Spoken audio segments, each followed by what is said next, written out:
السلام علیکم ناظرین، قصہ ٹی وی میں خوش آمدید۔ آج ہم جو کہانی بیان کرنے والے ہیں وہ ہے دو بچوں کی جو مختلف خاندانوں میں پیدا ہوئے۔ ایک بچہ جو امیر خاندان میں پیدا ہوا اور دوسرا غریب خاندان میں پیدا ہوا۔ امیر بچے کے پیدا ہونے پر جو جشن منایا گیا اور غریب بچے کے پیدا ہونے پر جو ماتم منایا گیا، اس میں اس غریب بچے کا کیا قصور تھا؟ اس کہانی کو شروع کرنے سے پہلے اگر آپ نے ہمارا چینل سبسکرائب نہیں کیا تو اسے سبسکرائب کر لیں۔ بادشاہ اپنے محل کے دریچے میں آ کھڑا ہوا اور اس ہجوم کو جو اس کے وسیع باغ میں کھڑا تھا مخاطب کرتے ہوئے بولا، میں تمہیں خوشخبری سناتا ہوں اور ملک کو مبارکباد دیتا ہوں کہ تمہاری ملکہ کے ہاں فرزند ارجمند پیدا ہوا ہے جو میرے بزرگ خاندان کی عزت کو زندہ کرے گا، تمہارے لیے فخر و پشت کا سبب بنے گا اور میرے نامور بزرگوں کی یادگاروں کا وارث بنے گا۔ خوش ہو جاؤ، خدا کا شکر ادا کرو کہ تمہارا مستقبل ایک شریف و نجیب بچے سے وابستہ ہوگا۔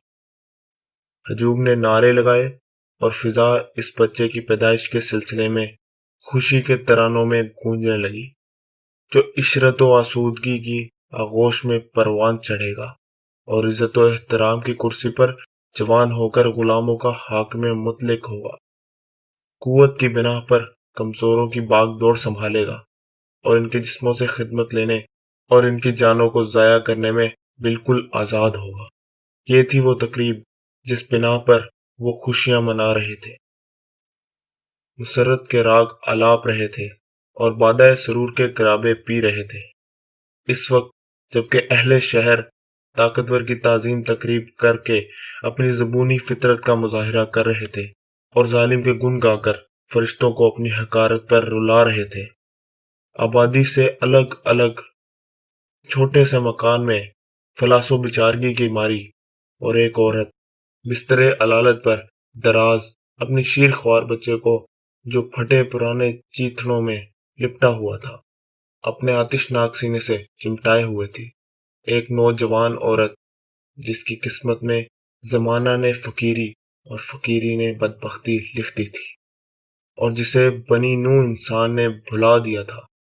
ایک بیوی جس کے کمزور شوہر کو طاقتور حاکم نے موت کے گھاٹ اتار دیا تھا۔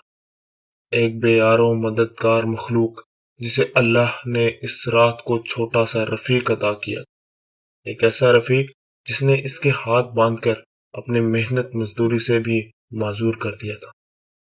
جب سڑکوں پر لوگوں کا شور و غل ختم ہوا تو اس غریب نے اپنے بچے کو گود میں لیا اور اس کی روشن آنکھوں کو دیکھا اور زار زار رونے لگی، گویا اپنے گرم آنسوؤں سے اسے نہلا دینا چاہتی ہے۔ ایک ایسی آواز آئی جسے سن کر چٹانیں بھی پاش پاش ہو جائیں۔ اس نے کہا، میرے کلیجے کے ٹکڑے، تو عالم ارواح میں کیوں آیا؟ میرے تلخ زندگی میں حصہ گیر ہونے کی لالچ میں، یا میری بے کسی پر رحم کھانے کے لیے؟ تو فرشتوں اور وسیع فضا کو چھوڑ کر تنگ اور ذلت و بدبختی سے بھری ہوئی دنیا میں کیوں آیا؟ میرے اکلوتے بچے، میرے پاس آنسوؤں کے سوا کچھ نہیں ہے، کیا تو دودھ کے بدلے میرے آنسو پیے گا؟ کیا کپڑے کی بجائے میرے ننگے بازوؤں کو اپنا لباس بنائے گا؟ جانوروں کے بچے گھاس چرتے ہیں اور اطمینان سے باڑوں میں رات گزارتے ہیں، پرندوں کے بچے دانا چگتے ہیں اور آرام سے شاخوں میں سوتے ہیں، لیکن میرے لال، تیرے لیے میری کمزوری اور آہوں کے سوا کچھ بھی نہیں۔ یہ کہہ کر اس نے بچے کو سینے سے اس طرح چمٹا لیا گویا دو جسموں کی ایک جان بنانا چاہتی، اور آسمان کی طرف دیکھ کر چلائی، یا رب ہم پہ رحم کر۔